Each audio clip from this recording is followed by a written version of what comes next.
So ladies and gentlemen, good afternoon if you're joining us from Montreal or from the Eastern time zone of North America, and a beautiful good evening if you're joining us, as some of our panelists do, from Israel and or from Germany or from other parts of Europe. My name is Csaba Nikolenyi. I'm director of the Azrieli Institute of Israel Studies at Concordia University in Montreal. And I'm also a professor of political science at the same university. This is a very special, very important year in the history of the Institute. We are turning already 10 years old. And so throughout this academic year, we are marking this important milestone by holding and organizing very important and special events. We like to think of them as intellectual treats. And certainly this event, this session today, this afternoon, is going to be one of them. It's truly a delight for me to welcome you to this very important, very timely, and very significant conversation about a new book that has recently been launched, and we are certainly launching it here through this venue in Montreal, that was authored by Dr. Rachel Blumenthal. The title of the book is Right to Reparations, The Claims Conference and Holocaust Survivors, 1951-1964. Those of you who are Jewish/Israel history buffs or German history buffs might have noticed that the timing of this important conversation today is very well planned. Exactly 70 years ago, on October 26th, the Conference of Jewish Material Claims against Germany, or the Claims Conference, was established. So no better time to hold this conversation, no better time to celebrate the launching of Rachel's new book, Rachel's first research monograph on this very important subject. And truly what a treat it is that we have two such eminent speakers and professors, researchers joining us, Dr. Michael Brenner and Dr. Noam Zadoff. Ladies and gentlemen, with your permission, let me just take a couple of moments to share some of the highlights of the important scholarly achievements of Dr. Blumenthal, Dr. Brenner, and Dr. Zadoff. As I mentioned, this book that we are celebrating today is Rachel's first publication. Rachel finished her PhD in 2018 at the Hebrew University of Jerusalem. Her dissertation already dealt with the Claims Conference. It went under the title of the Claims Conference, the State of Israel and the Diaspora, 1951-1964. Since 2018, Rachel has been a research fellow at the Institute of Contemporary Jewry at the Hebrew University of Jerusalem. Her current and recent publications include an important study on rehabilitation through labor, welfare or control of refugees in a post-war Austrian internment camp. Rachel also recently has written an important study on Holocaust survivors and Jewish identity in post-war Austria. I need to stress that in May 2021, Rachel received the prestigious Salo Baron Young Scholars Award from Vienna University. Those of you who are avid readers in the literature on Jewish and German history, Dr. Michael Brenner needs no introduction. Michael is holding currently the Seymour and Lillian Abensohn Chair in Israel Studies, and he's also director of the Center for Israel Studies at the American University in Washington, D.C. He is also professor of Jewish history and culture at the University of Munich. Michael received his PhD in 1994 at Columbia University in New York, and since then he has had countless of fascinating visiting professorships and other research stays all over the world. He is international president of the Leo Baeck Institute, and in 2014 he was also awarded the Federal Cross of Merit. Some of Michael's recent publications include Hitler's Testing Grounds, Jews and Anti-Semites in Munich, 1918 to 1923, In Search of Israel, The History of an Idea, and A Short History of the Jews, published originally by Princeton University Press in 2010, and since then translated to a number of important other languages, including, of course, German, Italian, Spanish, Portuguese, Turkish, Danish, and Czech. So truly such a delight to have you with us, Michael. And friends, those of you who have been following our institute and our institute lectures and various activities, Dr. Noam Zadoff, the third member of the panel, probably needs no introduction. Noam had visited us already in 2018 when he received the Concordia University Azrieli Institute / Montreal Jewish Public Library Joint Award for Best Book in Israel Studies. Noam received this honor, this award, for his then new publication about the life and the intellectual biography of the late Gershom Scholem. Noam has been assistant professor at the Department of Contemporary History at the University of Innsbruck since October 2019. Previously, he was assistant professor for Jewish Studies and History in Indiana University in Blumenthal, where he was also a founding director of Olamot, Center for Scholarly and Cultural Exchange with Israel. Noam already has under his belt a number of important scholarly recognitions and awards, in addition to the one that I have mentioned.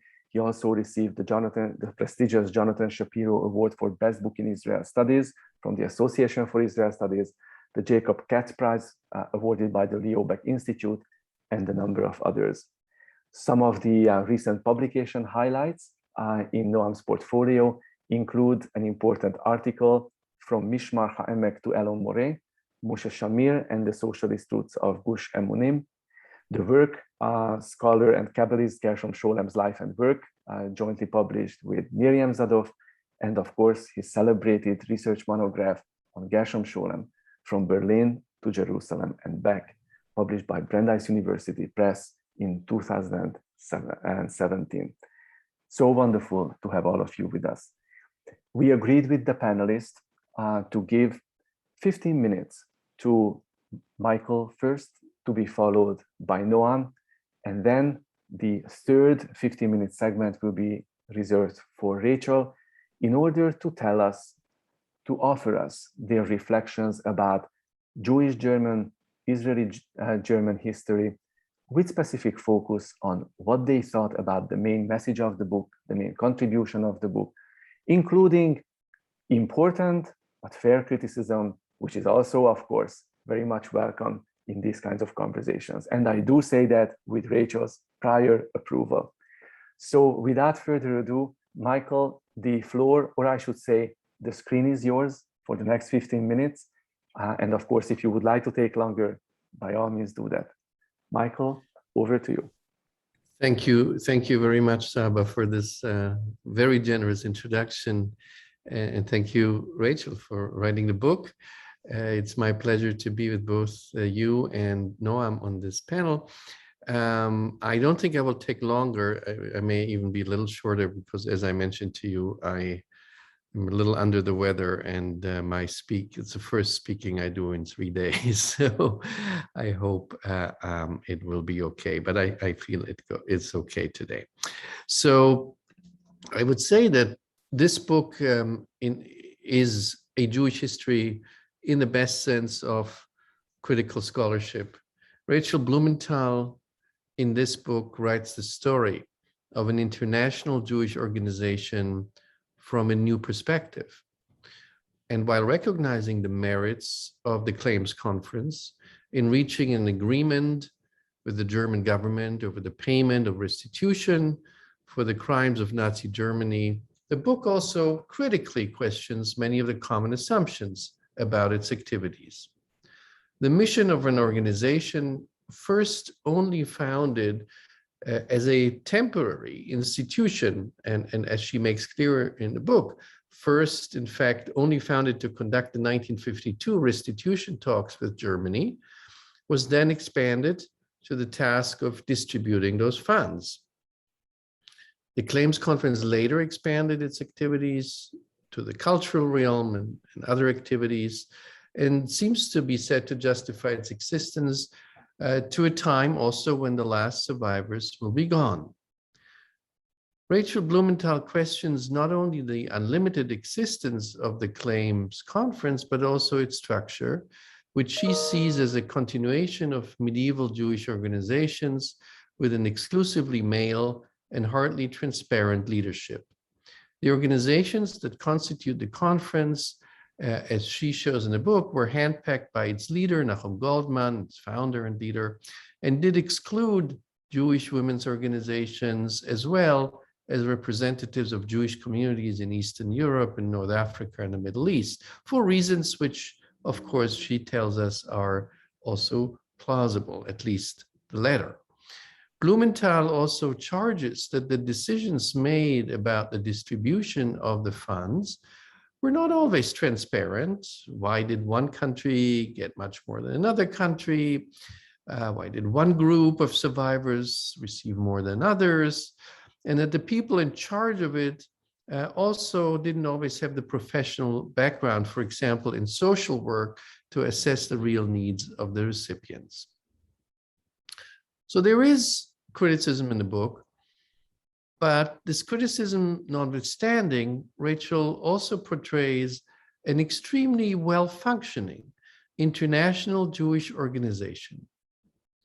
In contrast to scholars such as David Vital and Shlomo Abineri, she maintains that the Claims Conference, just as the later struggle for Soviet Jewry, is an example of the continuation of international Jewish politics after the establishment of the State of Israel. So not just Israel's diplomats, but there is something else, which is international Jewish politics beyond Israel. And indeed, there is ground to assume that it stands in the tradition, not only of modern institutions starting in the 19th century, like the Alliance Israélite Universelle, but also of pre-modern organizations like the German Jewish Landgemeinden, for example. And in fact, if we speak about those, we can see Nahum Goldman indeed as a kind of modern day Stadtlan in the vein of Yossel of Rosheim, probably one of the most important Jewish politicians in the early modern period. Goldman also personifies the international character of his organization. He never settled anywhere. He always was proud to remain a wandering Jew, commuting between New York, Geneva, and Jerusalem, while being born in Russia, having grown up in Germany, and bearing for many years also the citizenship of Honduras. He always maintained a positive attitude toward Germany, which is also important for what I want to talk a little bit soon. And he never doubted that German culture had the most crucial intellectual influence on him. Although he became clearly a Zionist leader, he was also the president of the World Zionist Organization. He was even more a leader of the Jewish diaspora and, of course, of the World Jewish Congress. And what I also think is very special about the book is that it involves many different countries. It is not just the story of an international organization, it's really an international story to be told. I think it is very interesting to point to the early conflicts when Rachel talks about the setting up of the Claims Conference with Israel. Israel first was not fond of having this other organization, as it regarded itself as the sole legitimate representative of the Jewish people and also of those who had who were killed in the Holocaust. And so there's this part of the story. Then there's the other part of the story, which is always somewhere in the background, and that's Germany. Of course, Germany, West Germany, you should say, is the country where the funds allocated to the Claims Conference came from. And as she also makes clear in the book, often it is personal histories that matter. And it was the close relationship between Nahum Goldman and German Chancellor Konrad Adenauer that mattered here very much. And the fact that Nahum Goldman, who grew up in Frankfurt, really moved very easily in the circles of German politicians and in course, was very steeped in German culture. So all that, I think, is important. I also would like to say a few words about the relationship of those Jews who settled in post-war Germany and the Claims Conference. And in fact, initially, their representative organization, the Central Council, Jews from Germany, did not become part of the Claims Conference. It joined later, but there was always a shadow of the earlier conflicts between those Jews who had remained in Germany and international Jewish organizations. In fact, it was not a given that the German Jewish, the Organization of Jews in Germany, the Central Council, would be part of the Claims Conference, as it was excluded from most other worldwide Jewish organizations at the time, speaking about the 50s. As Rachel makes clear in the book, it is really the need, not so much of this organization for its membership, but for their help in negotiating also with the German authorities that led them to become a member of the Claims Conference. But if you look at earlier conflicts, I just was pulling up an example with the Jewish successor organizations in post-war Germany. There was the Jewish Restitution Successor Organization, the IRSO, as it was usually called in the American zone, and the Jewish Trust Corporation, JTC, in the British zone, who were both founded after 1945, in a way with some were overlapping tasks, which later the Claims Conference also had to deal with. They decided basically about the distribution of the heirless property, the Jewish property, often not considering the fact that there were new Jewish communities and actually they might be there to stay. And that, of course, is understandable if we know the whole history of a non-recognition of Jewish life in post-war Germany, as, for example, in the first Congress of the European section of the World Jewish Congress, which basically issued a resolution that there should no longer be life on this blood-stained German soil. So there were these early fights in the late 1940s already between the IRSO and the JTC on the one hand, and the German Jewish communities that had been reconstructed or refounded right after 1945. And the battle waged over this property was pretty tough. For example, Hendrik Georg van Dam, the Secretary General of the Central Council of Jews in Germany, told a commentary reporter in 1953 that, quote, "This property, after all, is German Jewish.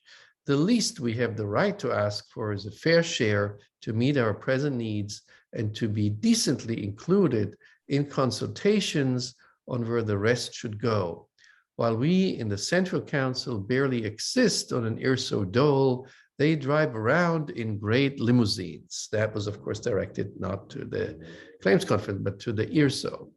On the other hand, Chaim Yachiel from the Israeli mission in Cologne drew a picture that kind of contradicts Van Dam's self-description. That's what Chaim Yachiel, the Israeli diplomat, has to say about the German Jewish communities and their leaders. "There is a sharp controversy between the congregations and the inheriting organizations over what needs of the congregations are justifiable. In fact, the organizations approve very large budgets just in order to avoid a rupture between themselves and the congregations and prevent their turning to the German authorities. But this barely satisfies the appetite of the congregations, which have got used to inflated administration and an easy life." End of quote. So both the German Jewish organization accusing the IRSO, the Israeli diplomat accusing the German Jewish community representatives, they both basically accused each other of leading two easy lives, and that all against the background of the restitution payments. I'm bringing these examples to show that when the Claims Conference was founded, there was already a history of other Jewish organizations basically fighting each other and not necessarily trusting each other, just as Israel and the Claims Conference before it was founded was not happy about it. So we have all those conflicts going back right to the beginning of the phase of reconstruction after the Holocaust. So these are just a few thoughts as we will learn more about the Claims Conference book in this book.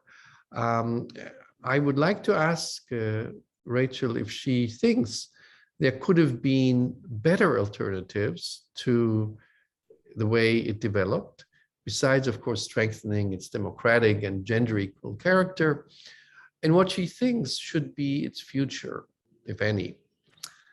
And I'm looking forward to my colleague Noam Zadoff's comments and to Rachel's talk. Thank you very much, Michael. You're wonderful. So now the floor, I should say the screen, is over to Noam. Noam?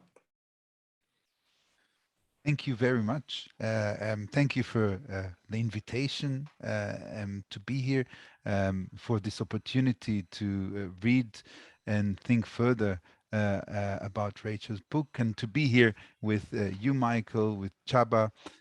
Thank you for the presentation, and of course, with Rachel, and having the opportunity to discuss the book with the author now, which is, I think, I had many thoughts and questions while reading it, and I'm really glad that we can do that. So I will just say a few thoughts that came to my mind while reading the book. Some of them correspond also with things that Michael said. But I think, and this was also interesting, that I take the same questions or same thing that you said, Michael, in a slightly different direction, which probably has to do with my own maybe life story or background, or also research background. And it was also interesting to listen to you. I hope it will complement what you said as well. So Rachel Blumenthal's book, Rights to Reparation, the Claim Conference Holocaust Survivors, 1951 to 1964, tells the story of one of the most prominent Jewish non-governmental organizations after the Holocaust. It is already quite a lot, I think, to tell this story, since it is practically the first time that the whole research is being dedicated to this organization alone. And I could also see that from the surprising, very interesting details that, Rachel, that you find in the archives, which for me changed quite a lot the way I was looking at this organization, but also the way that I was looking, or that I see or understand the Jewish existence after the Holocaust and the whole question of reparations.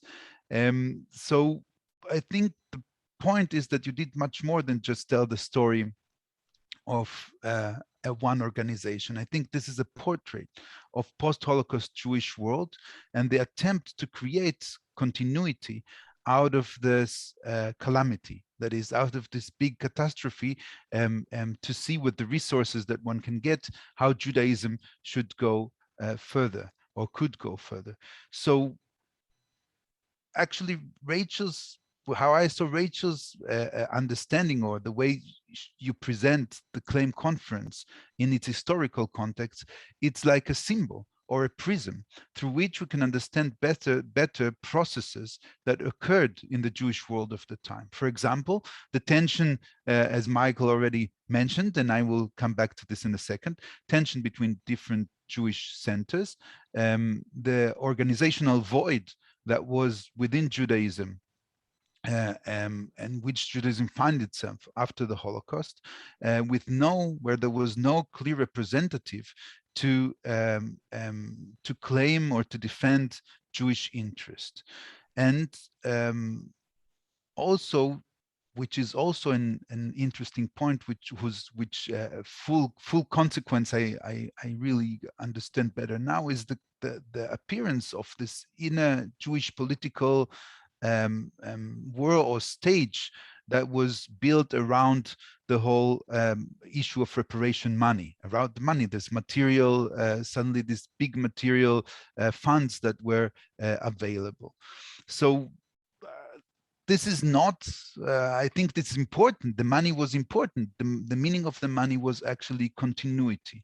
And the struggle was, especially after the creation of the State of Israel in 1948, was about where the center of Jewish life will be. That is where this money goes, where the funds goes. This gives ability for a center to establish itself as the future, as this continuity after the catastrophe.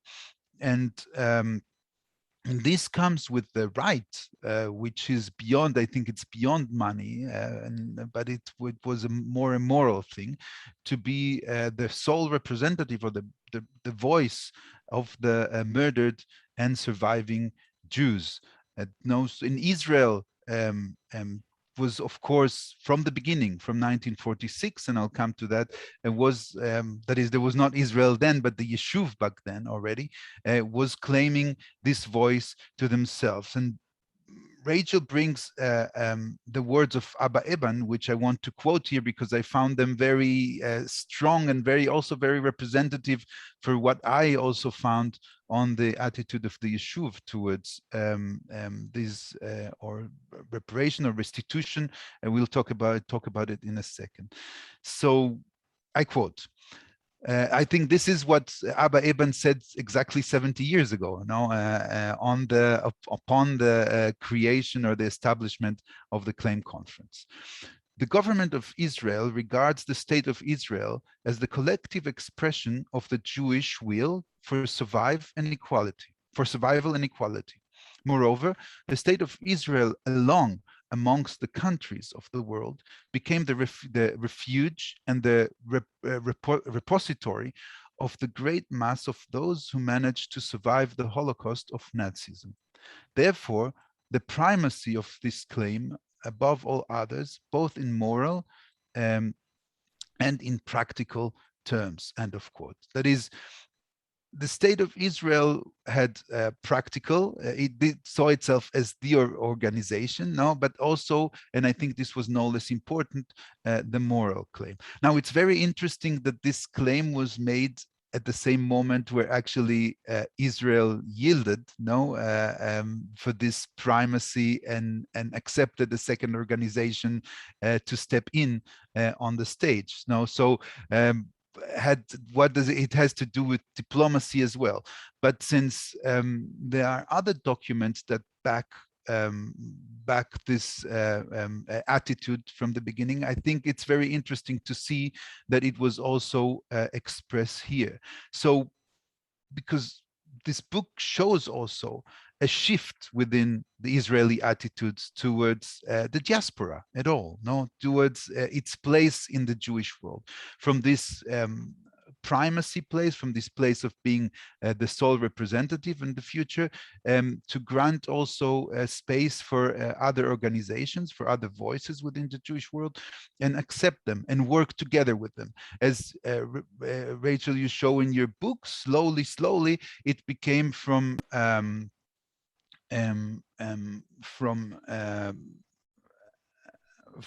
antagonism to almost a symbiosis. That is, there was at a certain point, Israel found out the benefits of having an organization such as the Claim Conference taking care of other things, and therefore it became also very convenient.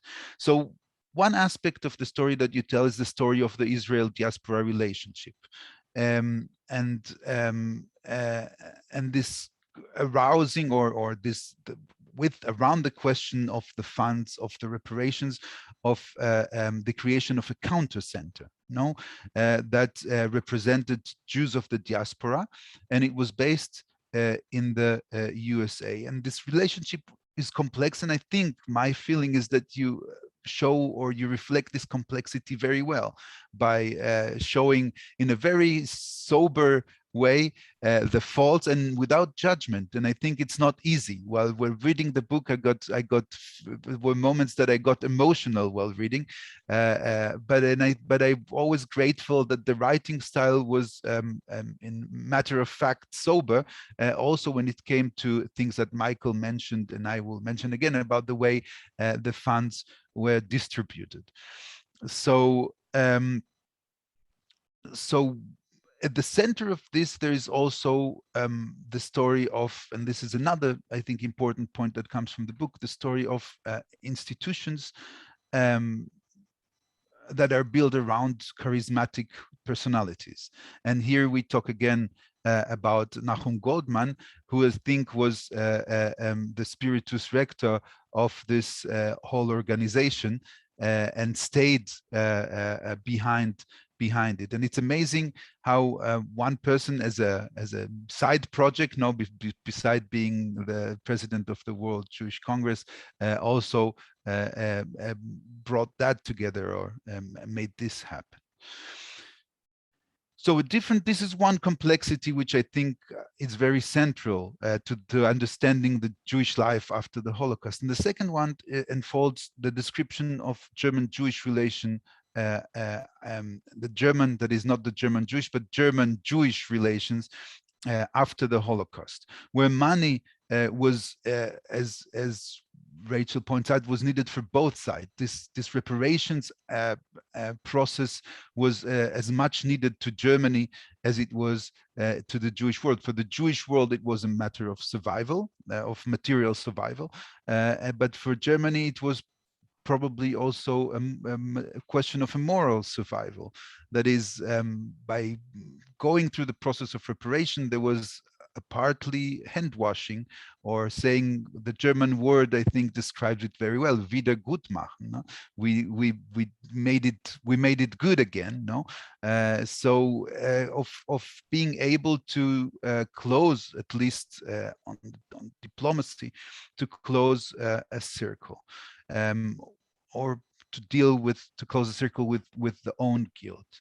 No, and here the start of this process, I think, and therefore the first two chapters of your book that are dealing with the prehistory of the claim conference, I found them very eye-opening and very important to the whole book, because this is part, if you want to look at the German Jewish process, this is part of things that started before, in 1946, with the restitution of Jewish property. Now, in 1947, 1946, there were first attempts, both from side of the Hebrew University and the Yeshuv, but then also from side of American organizations and individuals, not always Jewish yet, Library of Congress and others, to get hold of the Jewish property, especially books, but also cultural property that was found in the occupation zones, especially in the American occupation zone after the defeat of Germany.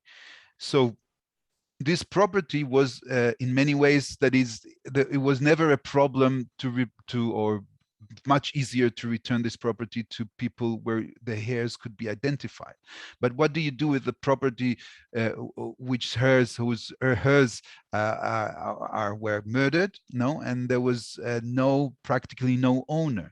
So then the ownership goes either to the country of origin, according to the international law, but this, of course, was dangerous. No, so for the Jewish people, because in the country of origin, where there were under Soviet control very soon, or in the places where Jewish life ceased to exist. So the Yeshuv in America and England saw themselves or started competing around who should be a trustee on this property. And this is the beginning of this quarrel about who's going to be the representative of of the Jewish world, or where there will be the future. But when here the future was seen in a cultural manner, that is the books, the Torah scrolls, the art to whom it belonged, this Jewish cultural heritage, the idea was of reparations, that is of restitution, of bringing back something that belonged to you as a collective, since there is no individual owners. And here with the claims conference, I had the feeling that we have a process, or that the issue is different. It's not anymore about something that belonged to you physically and that you get back, that it is not a restitution of objects that were looted, but it's about money that comes to recompensate or make reparation on a spiritual loss, or a loss of, or a wrong that was being done. So from nature, it's quite a different one. And I think there is, I assume, this came less prominent in your book, but I assume that there is also a continuity, that is the continuation from this idea of restitution into of reconstruction to or restitution to reparations has its own logic. And I wanted to ask you, is this really part of the process, or is this assumption, would you agree with it? That is this move from material to moral, would it be the same parts of the same, two parts of the same process, or do you think that it is a total different thing? That is, of course, there are connections, but we cannot tie them so so close together. And a second point,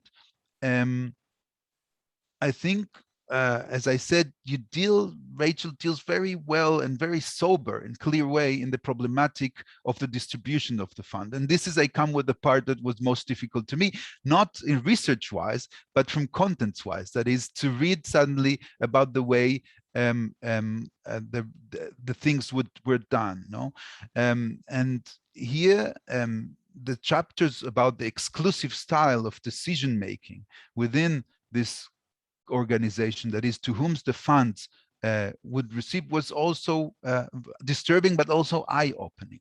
That is, this model of a small closed club of male from the Western Bloc, that is probably many of them with roots in Germany, Western Europe, no, without regulated decision making, no control on the decisions and how the decisions are being taken, they could actually decide themselves in a second, or in the way they wanted, in absolute freedom, who gets the money, without having to explain or give an account about the decision.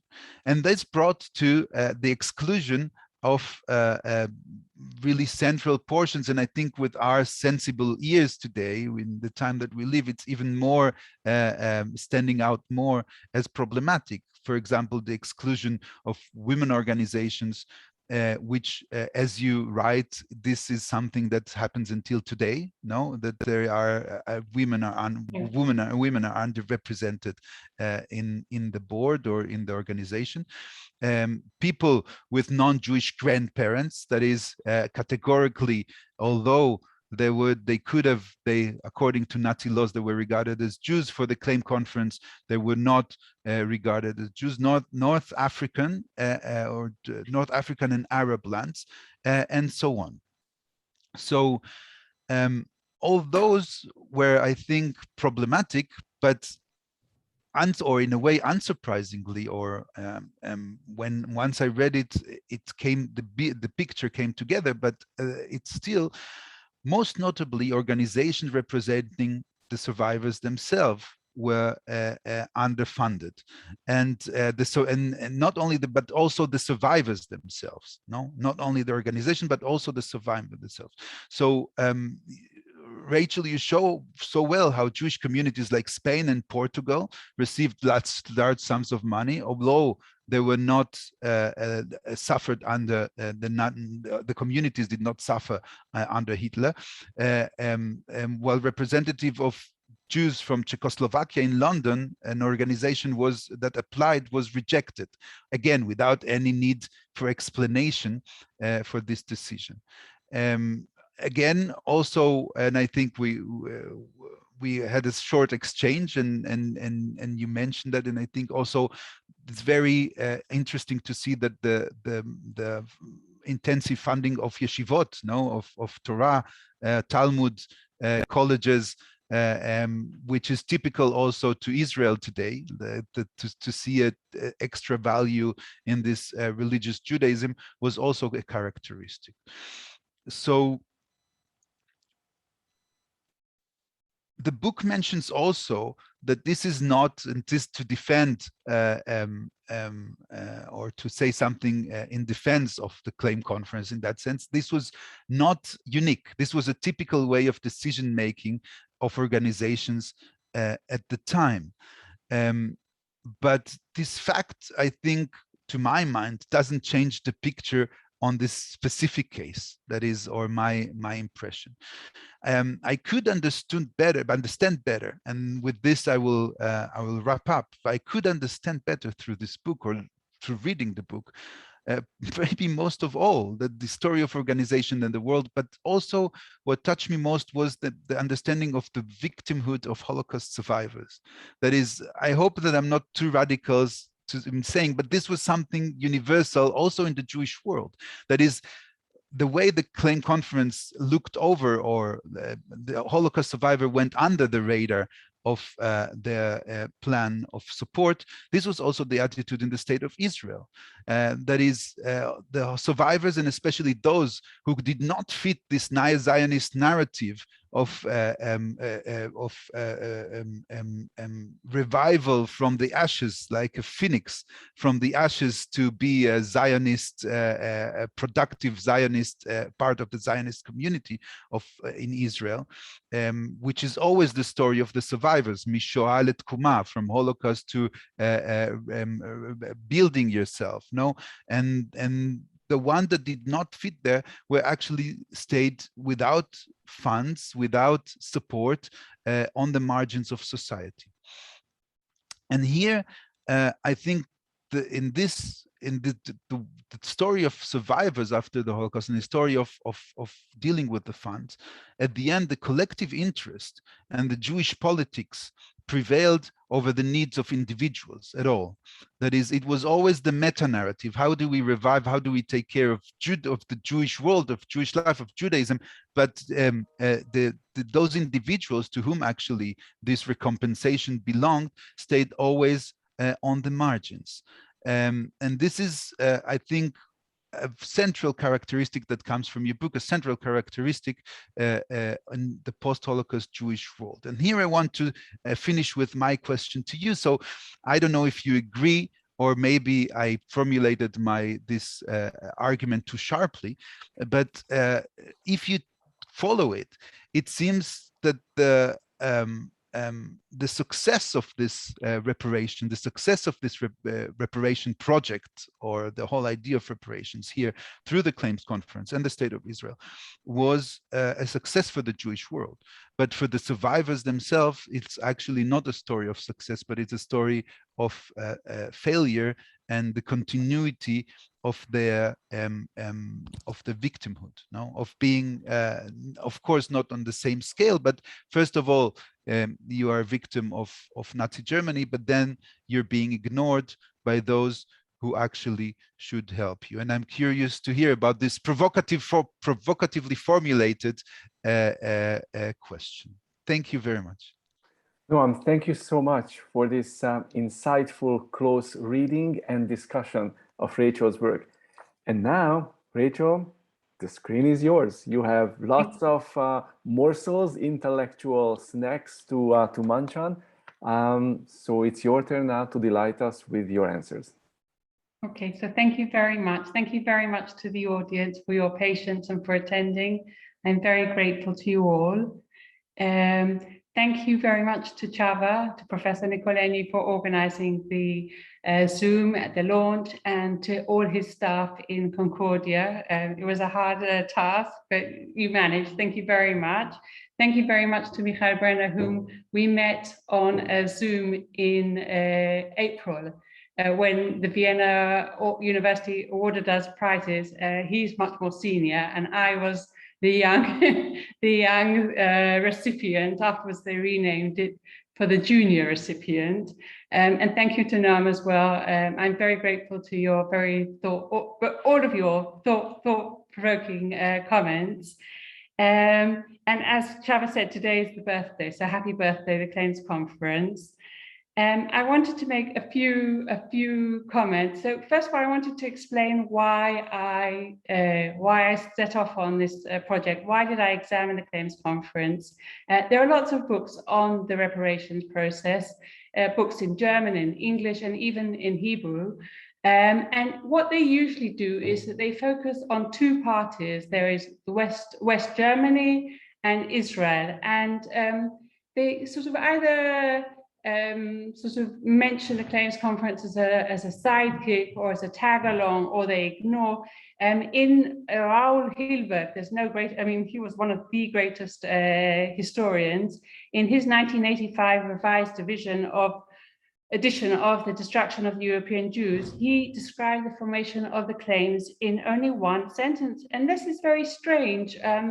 Why did they miss out? There were three parties at the negotiations, and why do people only talk about two parties? And also, there's no explanation why you have all these millions of Jewish organizations, as we all know. Some of them, as Michael said, set up after the Second World War, specifically to apply for restitution and to allocate what they called heirless property. Which is, again, the idea that you have heirless is very problematic as well. But nevertheless, why do you end up having to set up a new organization? Don't we have enough organizations? We have the World Jewish Congress. Nahum Goldman was the president of the World Jewish Congress. Why did he feel the need to create a new organization?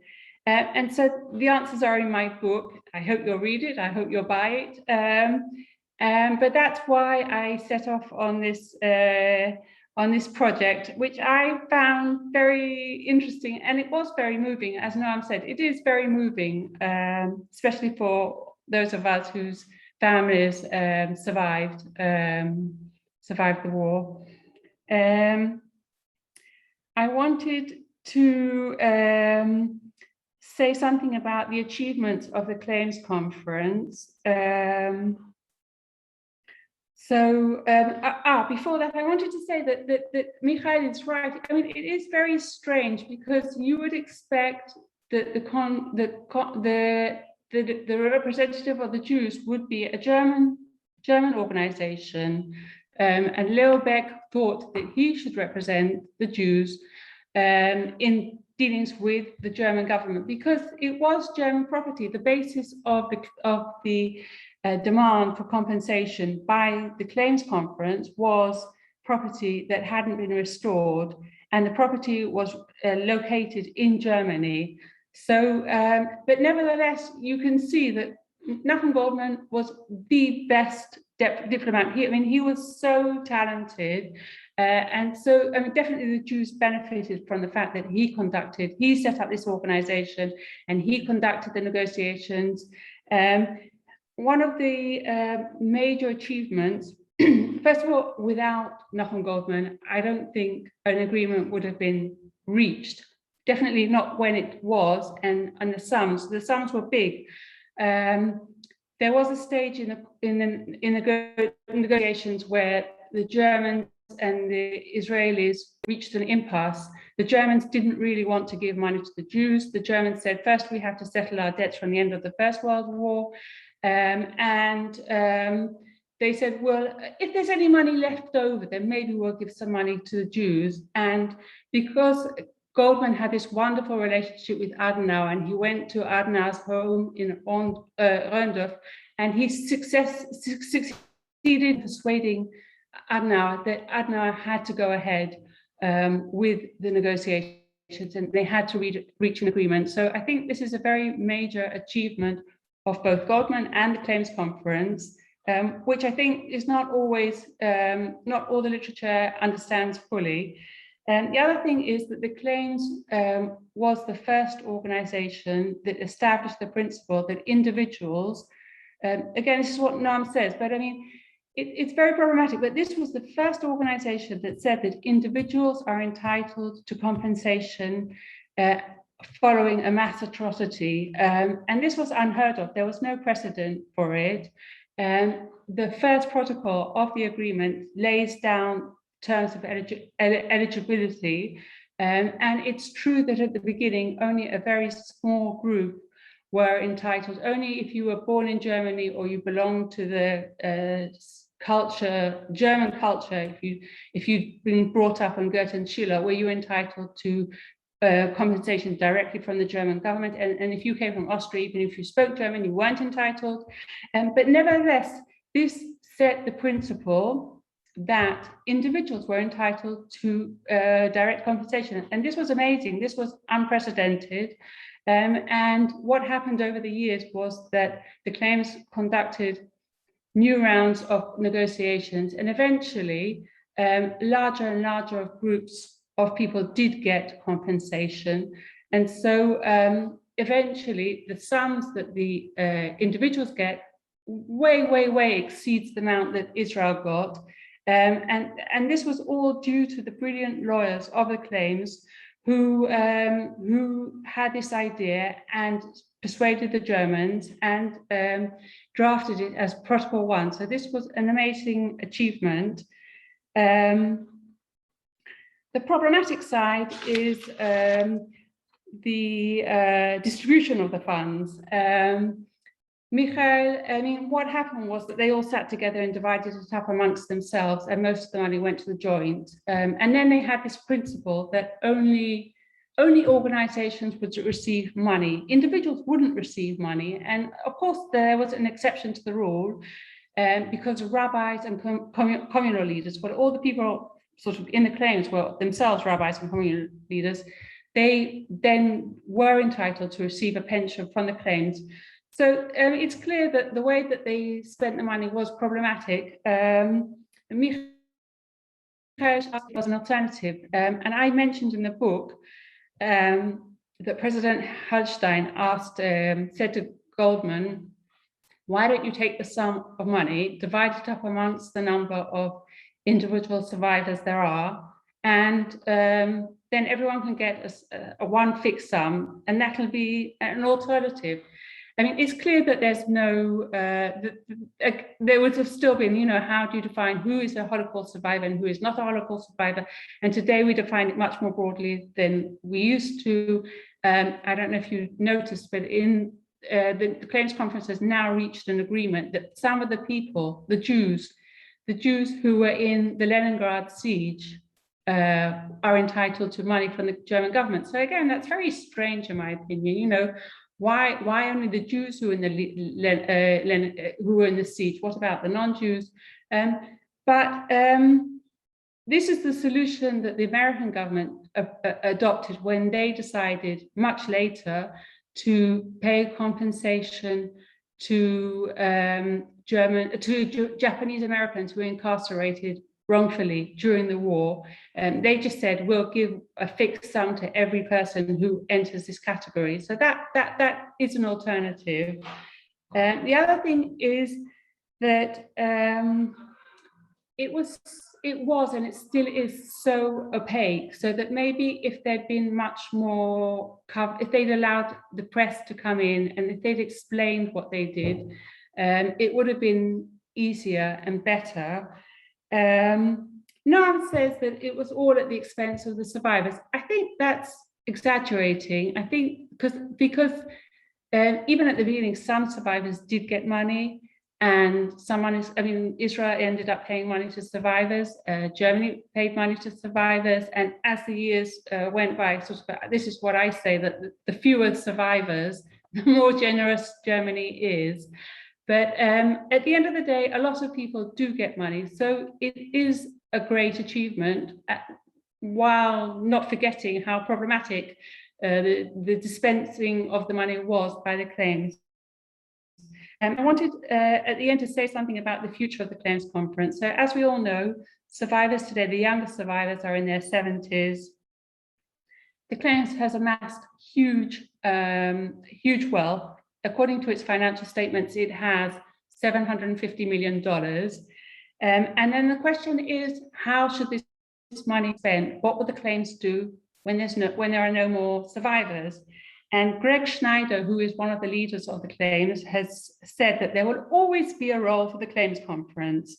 This is one of the things I explained in my book, how organizations always like to self-perpetuate. No organization ever says, we've completed our object, we're going to close the doors and we're going to disappear from the world. That never happens. And so what Greg Schneider suggests is that the claims will become a Holocaust educator. We have lots of Holocaust educators. I have my own doubts as to how effective Holocaust educators are. On the other hand, we have lots and lots, hundreds of thousands of survivors who are destitute, who could do very well with having better conditions in old age homes, better conditions in psychiatric wards, better conditions, health, more generous pensions. Of course, it's not for me to say what the claim should do with its money, but I think it's very important, and this is something I'm trying to get across, is that we should all be a part, there should be a public discussion about what should be done with the claims fund, because the claims is, in legalese, it's a trustee. The money doesn't belong to the organization. The money is intended for the Jewish people and definitely for the survivors. And there should be press coverage and participation of the public in the decision on how the fund should be spent. So I'm not sure if I covered all the points, but if there's anything else you want to ask, I'd be very happy to answer. About the restoration, what happened at the beginning was, what's interesting about reparations is that reparations started off as a remedy for property, because when you had a war, one side had to pay the other side to repair damage to property. It didn't really matter about whether people had lost their lives. That no one, you didn't compensate for that, and I think it's a very positive thing that in international law there is a recognition that you need to compensate victims. They're much more important than the property. But it's not. There's even a treaty, a 2005 United Nations treaty. I don't know how, to what extent it's actually implemented. But it's important to understand that, of course, life is much more important than property. So thank you very much to everyone. Thank you very much, Rachel. Rachel, since you issued an open invitation to bombard you with more questions, I would like to go back to a question that Michael put to you, and you answered it, but if you could just reflect on it a little bit more, and it's a counterfactual, of course, speculative, but still. Could there have been a better alternative that you would have been able to imagine to the claims conference, the way it was set up? You did mention the importance of perhaps greater media involvement, perhaps a different decision-making style. And those are all important. Is there anything else that you thought of while doing your research? Did you come across other organizational models? Again, it was groundbreaking in many ways, as you said, but Michael did tell us about important lessons from previous Jewish histories. Did those offer you helpful models or any other similar international non-governmental organizations that you were inspired by, or not? I think it's very difficult because, on the one hand, it's a very undemocratic organization. On the other hand, if it had been much more democratic, it would have been very difficult to function and to achieve what it achieved. So, I mean, life is not simple, and the fact that it was these very powerful people, not the survivors. I mean, the reason why Germany agreed to pay reparations was that they had this very strange, Adenauer had this very strange belief, even after the war, that the Jews controlled the world. And Blaustein, who was the head of Amoco and this big tycoon, and the head of the joint, the bankers, all these people, he thought that they would have this big influence on the American government, and they would help Germany return to the family of nations. And so if it had been much more democratic, and if there had been many more survivor organizations, it's not clear whether they would have succeeded to the extent that they succeeded. And of course, you have to remember that when the claims were set up, this was the time of the Iron Curtain. So the participation of, Jewish organizations from behind the Iron Curtain, where most of the survivors actually lived at the time, was impossible. So it's very complicated, and it's important to remember how great the achievement was in establishing the principle that individuals are entitled to compensation, even though only a few did receive at the time.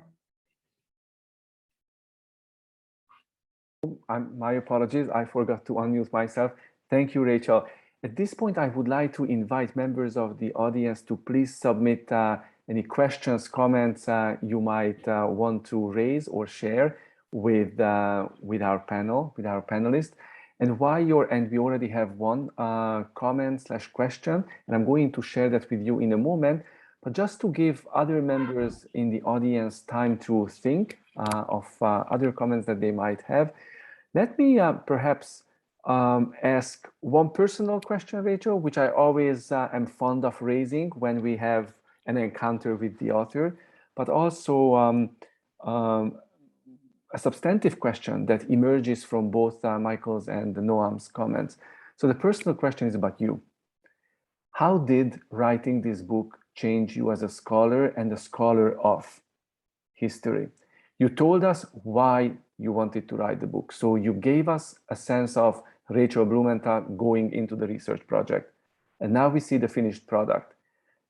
Can you tell us how, if at all, your thoughts about the topic itself have changed, of the organization, of the characters involved, and how you as a scholar might have changed in the process of writing this book? And so that's on the personal dimension. My substantive question has to do with this fascinating dynamic between the institution and the personal leadership of the founder, if you will. Now, sometimes organizations are very successful in institutionalizing the charisma of the founding leader. So can you bring us up to date in terms of what happened to the leadership?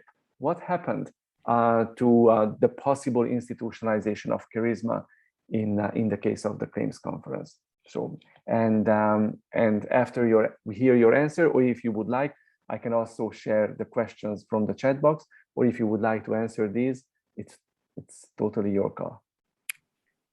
So can we reverse the order? About the charisma, I don't think that anyone after Goldman had his charisma.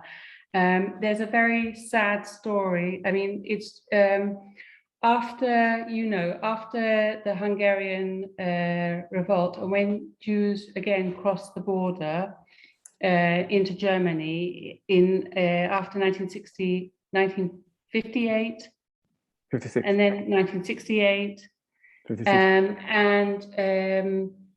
Goldman went to Germany, and it was no longer Adenauer, and he said, these people are survivors, they never received any money. The German government should pay them compensation.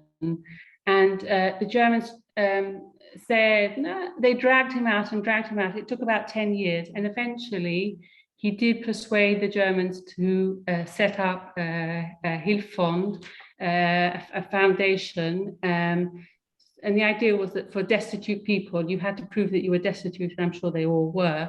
Then you were entitled to some money from the German government. And I'm sure, even though it was no longer Adenauer, but Goldman was very, very talented. I don't know if anyone else would have managed to obtain what he did obtain. I think the following leaders, the leaders after, were not nearly as adept at diplomacy as Goldman. I mean, they have conducted lots of rounds of negotiations, and they have obtained more money for much broader range of survivors. I think it's different as well, because at the beginning it was very much a personal thing between Goldman and Adenauer, and it was at a time where, reparations, I mean, people didn't want to accept reparations, people didn't want to give reparations, and there was a time, people forget, but there was a time at the beginning where people didn't really understand that there had been a Holocaust. So over the years, you have these sort of much more professional organizational executives doing the negotiations, and they were nowhere like Goldman. I don't think there was anyone like Goldman. If you asked me about how the research changed me, I didn't know very much about the Wiedergutmachung when I started off. I know my family's from Vienna, so my mother's family, so we didn't get, because we're from Austria.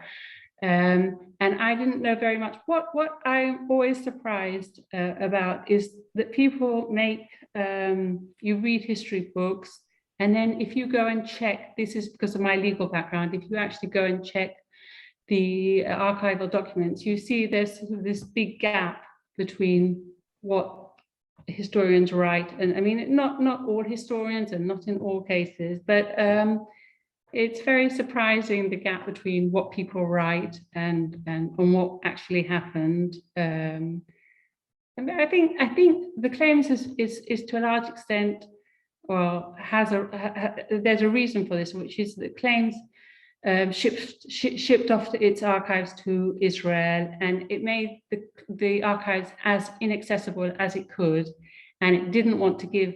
You had to get their agreement to go through their archives. But nevertheless, I think sometimes historians make statements which are not always backed up by facts. So, wow, thank you for that very candid, very frank reply to my probing, if I may say so.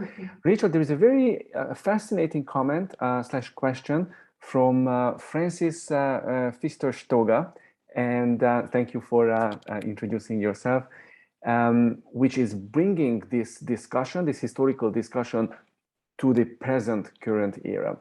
And it's not exactly on the topic of your book and on the exact topic of the panel's discussion, but let's see if any one of you would like to relate to this.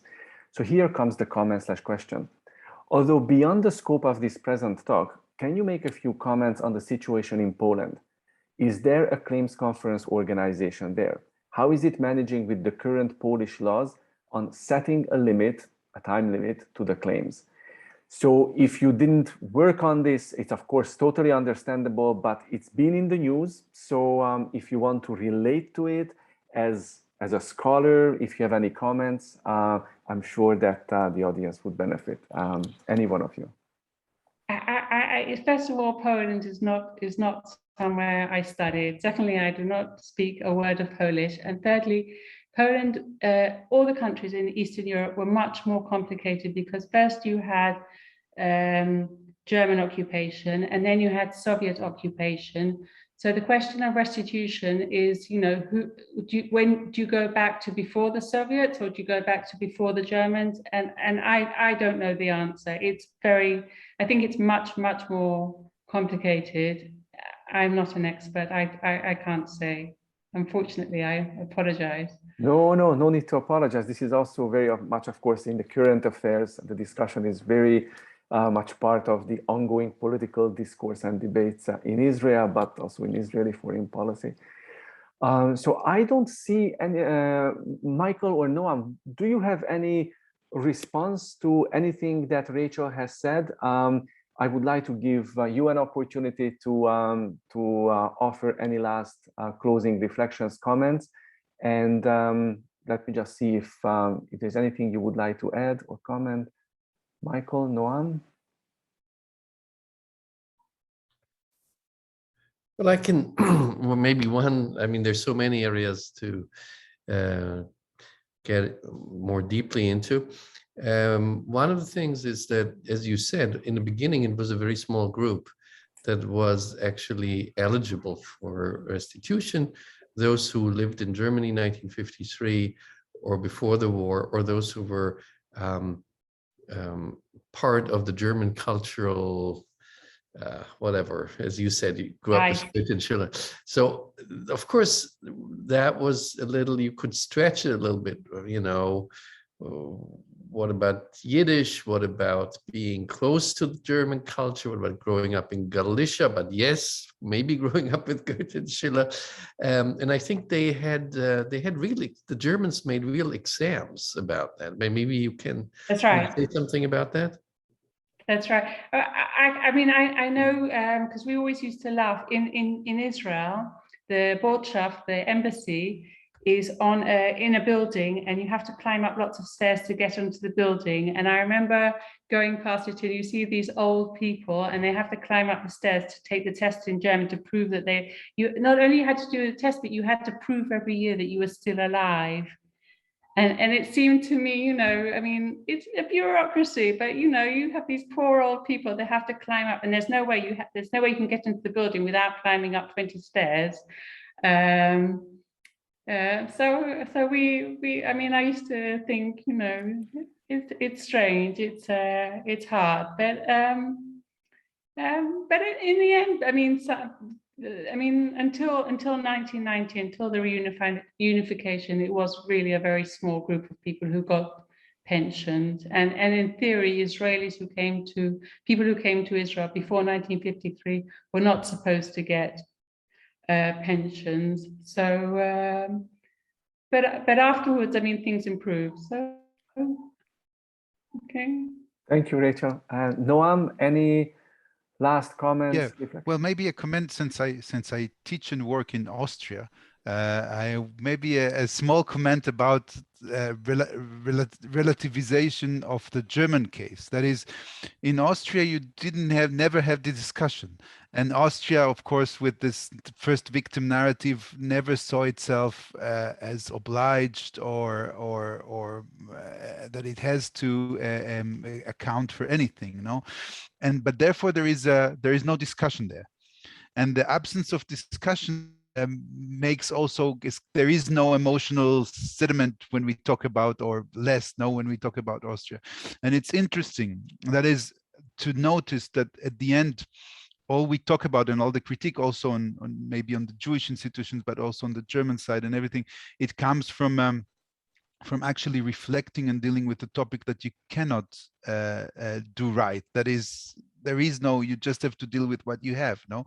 And in Austria, maybe it was the easy, they took the easy way. There was not at all, not even an attempt to deal with that. And therefore there is no discussion. So all the things are staying inside and we never see them, or we see them, but we don't see them as much as when they're open. So this is maybe to after all to say yes, or not after all, but to emphasize the achievement part from both sides of this dialogue, or not dialogue is not a good word, but of this exchange, or this talking about the past, now, or working together, or trying to work together about regarding or the past. Mm-hmm. You know, Austria is a very sad case. The Austrians, not only was the first victim, but they wanted to reintegrate everyone back into society, not the Jews, but everyone else. They wanted to reintegrate them. And the thing that, I mean, is very strange is you have Bruno Kreisky, who himself was a Jew, and his family was murdered. And yet they, you know, until the Waldheim case erupted and made a lot of noise. They just pretended. They had this huge pretense that it was not their fault and they were not bound, they were not responsible, and they didn't have to pay anything. So it's very sad, but it's true. But where you don't have a discussion, you don't need to reflect. So that's right. So that's things right. are also, in a way, things are easier also, no? That's right. In a maybe in a sad way, but they are easier. Yeah, That's right. And I mean, originally as well, East Germany, you know, we conquered the fascists, but they weren't fascists that they conquered. You know, we don't have to pay compensation because we are the anti-fascists. Well, you know, that's a complete distortion of history.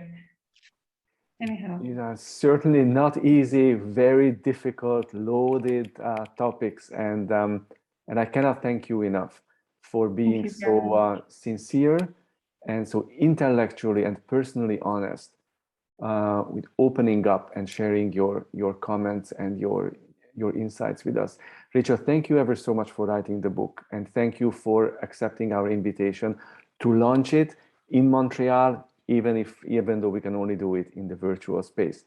Michael and Noam, thank you ever so much for accepting our invitation to celebrate this important milestone in Rachel's career, and of course, also this important milestone in our understanding this very important and difficult chapter in Israeli, Jewish, German Jewish history and histories.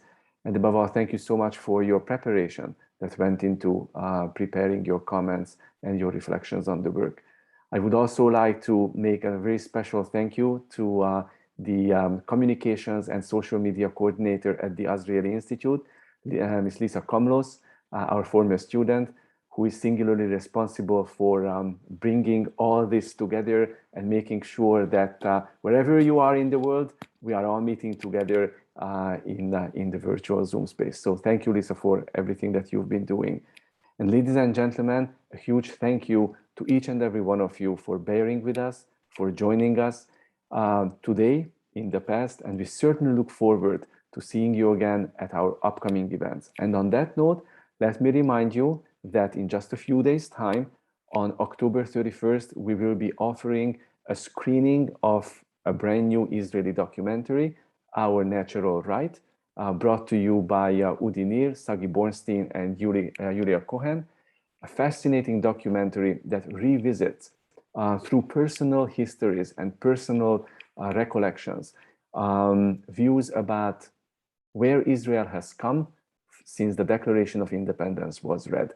The documentary itself engages family members, descendants of several of those leaders who were actually there signing the declaration and being present at the time when David Ben-Gurion read it out and made it public. Without further ado, I would like to now bring this very important and very successful event to its closure. The recording will be put on our YouTube channel after we are professionally editing it, making sure that it's up to standard, and we will certainly let each and every one of you know when it's ready for your use. Once again, Rachel, Michael, and Noam, thank you so much for being with us. Stay healthy. Thank you very much. Well. Thank you very much, Csaba. Thank you.